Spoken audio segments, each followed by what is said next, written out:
Welcome back, gamers. Today we're checking out the top 5 playable games on the GT 1030. Now, this card isn't a beast by any means, but it's a budget-friendly GPU that gives you some solid gameplay in 2025. Guys, as you are wondering, because I've never tested the GT 1030 before, so you are probably wondering where does this idea come from. Now, this is me trying something new for you guys, trying to deliver some quality content, so just sit back and enjoy. We'll be driving into Fortnite, Counter-Strike 2, GTA 5, Overwatch 2 and Valorant. For each game, I'll walk you through the settings, the frame rates and the actual in-game feel, so you know exactly what to expect if you are gaming on this card. Alright, let's get into it, starting with Fortnite. Ciao! When it comes to Fortnite, the GT 1030 performs best if you don't push it too far.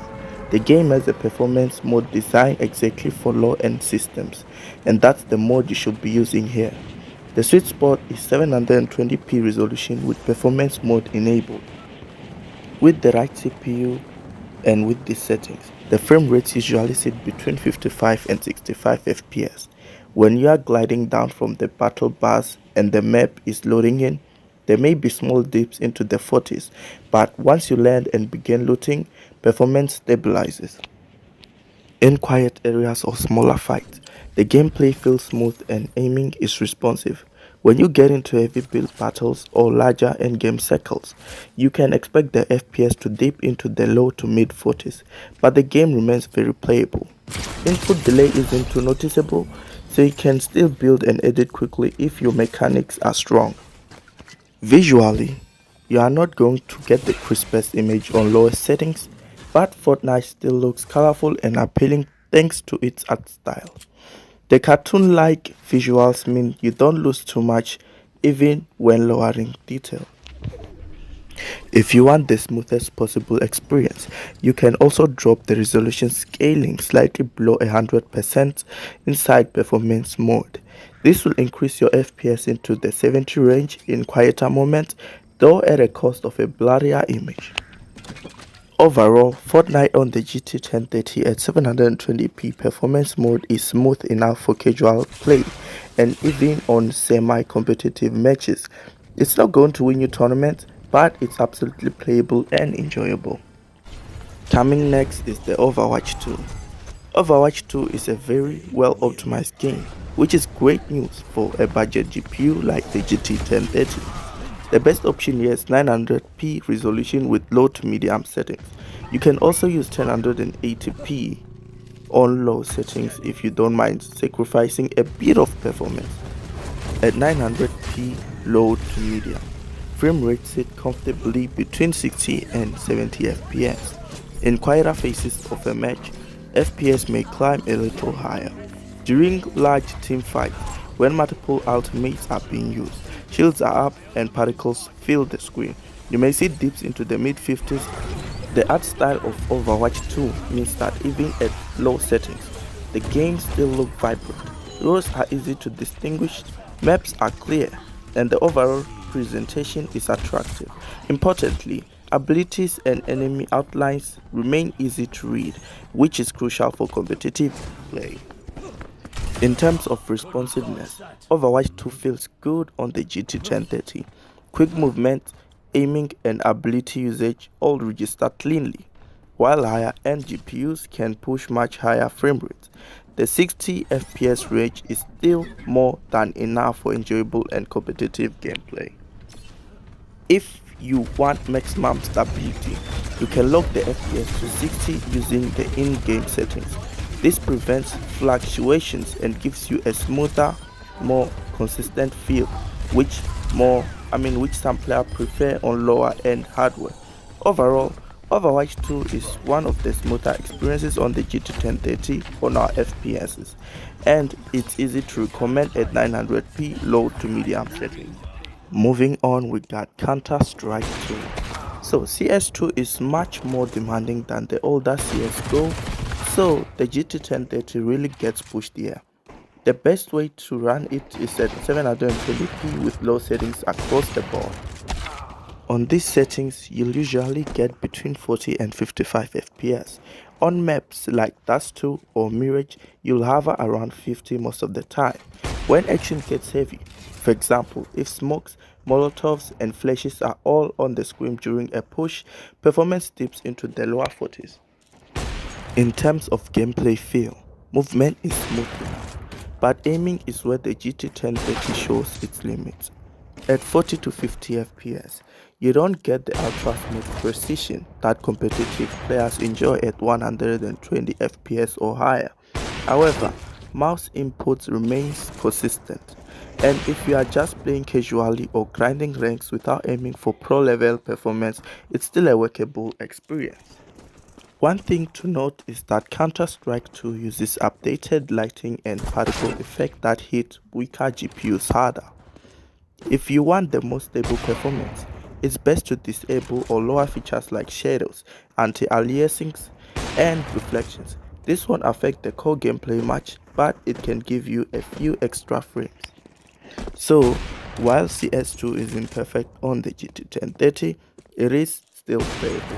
If you keep expectations realistic, 720p low 40 to 55 FPS, you can enjoy Counter-Strike without major issues.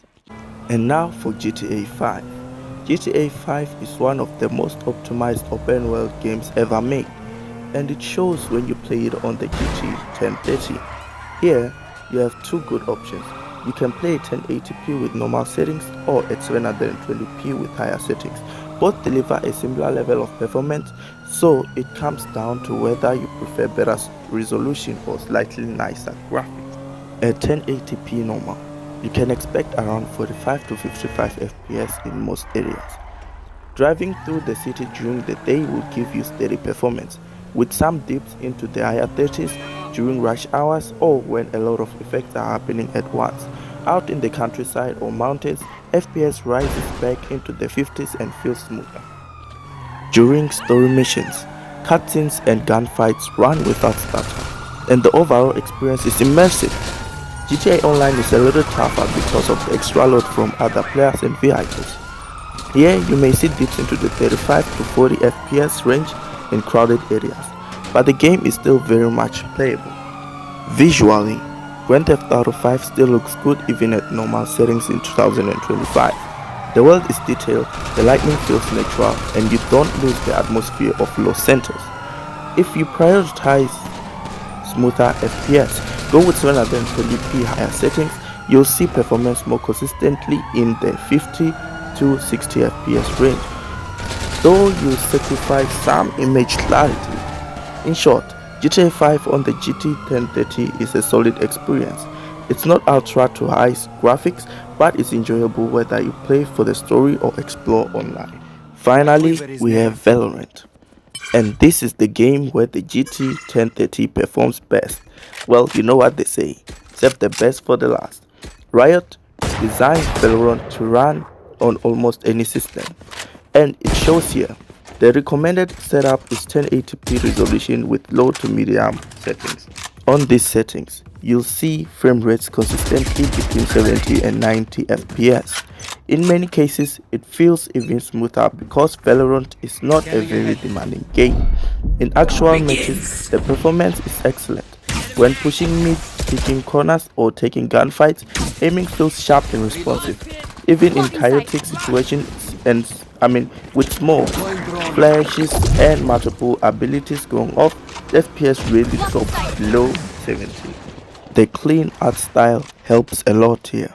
It keeps the game visually simple, so the GPU isn't overloaded and enemies are easy to spot.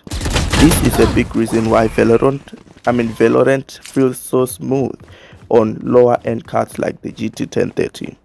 If you are serious about playing competitively, you can even drop the resolution scale slightly to boost FPS further, possibly pushing into the 100 plus range at the cost of a softer image. But for most players, 1080p low to medium with 70 to 90 FPS is already more than enough. Out of all the games we've looked at today, Valorant is by far the smoothest and most competitive experience on the GT 1030, so be sure to check it out. So to summarize the result, Fortnite you can play at 720p, performance mode 55 to 65 FPS is what you'll get, but with dips in big fight.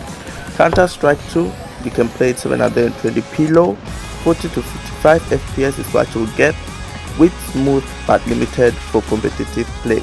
GTA 5 you can play at 1080p normal or 720p high, depends on how you prefer it. 45 to 55 FPS is mainly what you'll get, with smooth gameplay in story mode and with playable FPS in online.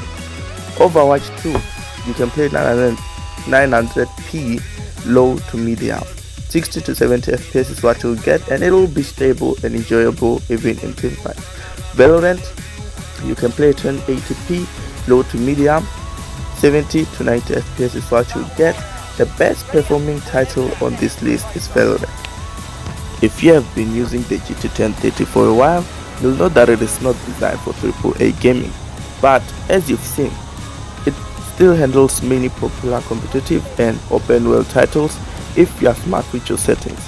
It proves that even 2025 budget gaming is even possible without expensive hardware. Thank you for watching, and I hope this guide helps you to get the best out of your GT 1030. If you find it useful, consider checking out my other benchmarks and let me know in the comments which game you'd like to see tested next. Till then, I guess happy gaming. Psst. Love you guys. Bye bye.